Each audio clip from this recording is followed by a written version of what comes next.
This idea of a blanket that you just drop across and it should cover everything. Well, that's so far from the truth that it's ridiculous, because if you think that you can treat everybody the same way at some particular point, that's going to backfire, and now you have an adjustment to make.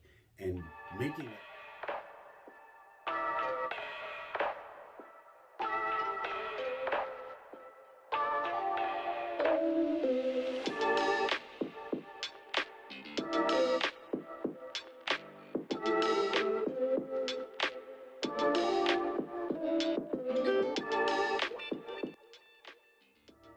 Good day to all. How you doing? Michael and Katie Rivera back. We just got done with the B series. Fantastic responses, great opportunities to talk about how to be. And by popular demand, we are going to enter into relationships. Yep, we're doing it. Yeah. So without any further ado, because this is gonna be good. I'm anticipating some excitement. Throw some things in the comment box. Let us know what you may understand, what you don't understand, what you want to hear more about. But here we go. Katie's going to take it away. All right, so we're just going to start off with kind of some foundational principles today is what we decided on. And we're going to talk about those today, and then we're going to be camped out in the relationship series for a few weeks, probably a few weeks longer than the B series even. Mm-hmm. And once again, we really encourage the dialogue in response to the video. We want to hear from you guys and what you think and where you're struggling and where you've seen, God work and move, right, and what's been successful for you too. So the first principle that we're going to talk about today for relationships is that no relationship is self-sustaining. None. Or automatic. Yeah. So, my analogy in my head goes to like a car. When I put an automatic car, if I put it in drive, mm-hmm, it's in drive. It's not going to come out of drive. It's not going to change its mind. It's not going to, no, it's automatic. It's going to stay there. And so one of the, I think, biggest hurdles that we find that make relationships so challenging is that they have to be tended to. Yeah. They can't be thought of as something static. It's a dynamic scenario. So a relationship by definition is what transpires between two people. It could be more than two people, but that's at the base level, right? Is what is happening between two people. And so people are dynamic and life changes. And so there's just no way to make relationships, put on autopilot or automatic. And therefore they're just not self-sustaining, right? No matter what they are. So, yeah, I think that there's this idea that if I'm doing okay today, that tomorrow I'll be doing okay too, with whoever that person or persons are, and that's going to fluctuate. And I think that outside of the car, I believe the plant analogy works as well. Yeah, we hear that one a lot, but it's a really good one. Yeah, and it's that if you don't water it, give it time and it'll die. Just like your relationship. If you think that you're doing enough right now, well, enough right now may not be enough for later. Yeah, right. Yep, so that's number one. All right, so we get into the second principle, and that is not all relationships are equal. The relationships that you have with whomever it may be, people in your family, your wife, people at work, they're all different, and they're not created equal. We can't, there's this idea of a blanket that you just drop across and it should cover everything. Well, that's so far from the truth that it's ridiculous, because if you think that you can treat everybody the same way at some particular point, that's going to backfire, and now you have an adjustment to make. And making that adjustment is the hard part and the part that calls for relationship. Yeah, it reminds me of, throughout the Bible we see Jesus walking around, and he interacts differently with different people depending on who the relationship's with, or is it one of his close disciples, right? One of the three, or is it, one of the other disciples, or is it, some person he just met on the street, or Right. is it, is it his mother? There's just so many different relationships. And so we have to pay attention to who we're in this relationship to know how to navigate it. Another simple thing that comes to mind is like, I'm not going to have the same relationship with my daughter, even as I have with my son. Right. So why? Because they're two different people. Right. And so that dynamic, that interaction is going to be different. Yeah. And so when we try to kind of put a formula on it, that's kind of where things start to go, to go down. Yeah, it is. I think you guys know I like words. So the root word of relationship is to relate.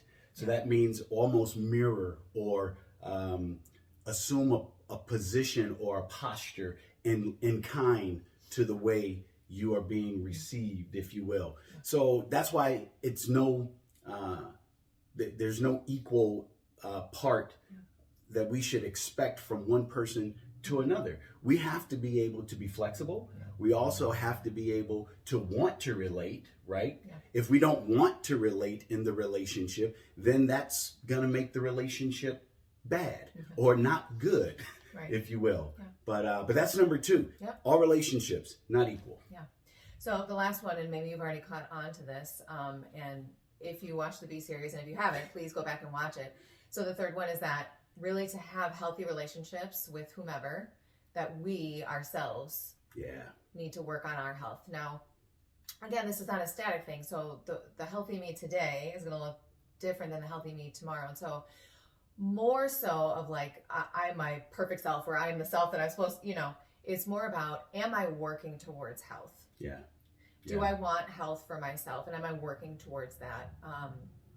And so when we were in the B series, we talked about pretty much it boils down to, I start with me, right? I need to focus on myself, and that kind of determines the rest of how I see myself, determines how I see others, because I see myself the way God sees me, and then I see others the way God sees them. Right. And it kind of is this spillover effect. And so this dynamic really is going to start with us. Right. Starting with us doesn't mean that the relationship takes a specific direction, but what it does mean is that I get to determine my part in the relationship. So if the relationship is not going well, I can come back to myself and say, okay, what can I do to make a shift for this relationship? And while sometimes we might get stuck in well, I'm not doing anything wrong, I didn't make the mistake, I blah, blah, blah. Because we know that we're always growing and always changing and encouraged to do so in scriptures, we're never a perfected human on earth. So there's always something that God wants to unearth, and that can help us move us forward on this path of health. I would, with that in mind, I think that there's caution that we also have to take in being too self-critical. Although there's a shift or a move that we have to make in order for the relationship to work, because it takes two, at least, to have the relationship.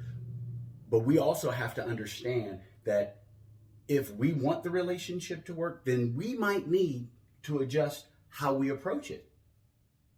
Yeah. Does that make sense? It can go either way. Health, some people, I should say people are unhealthy in different ways. Right. And so it really, again, is a personalized thing. Right. To say, where do I need to shift?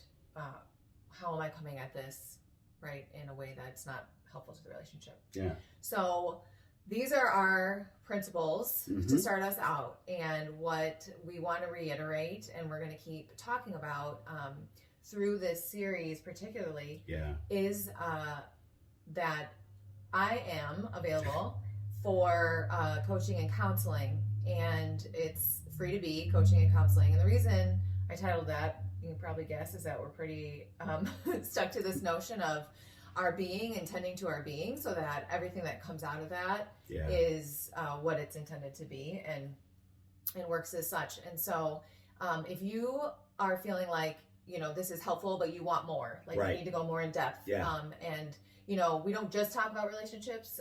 Again, it's going to start with you and where you are, and that's going to be kind of the main focus in different areas of life. And relationships is one of those areas that we look at. But you can hit us up on our website. There's a services tab that you can click on, and you FocusandVision.com. FocusandVisionMinistries.com. Uh-oh, I Leave the messed details up. to me. FocusandVisionMinistries.com.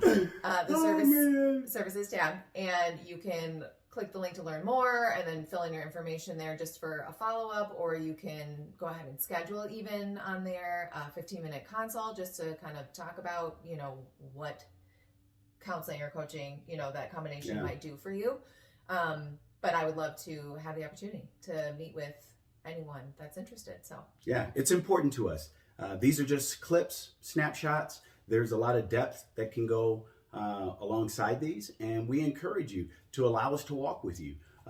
We have, at least 15 years of experience in these areas, and we have majored them in academia. So we want to become close with you and walk with you in life and give you our learning experiences as it comes to being faithful to who God has created us to be, and that is to be in relationship with one another.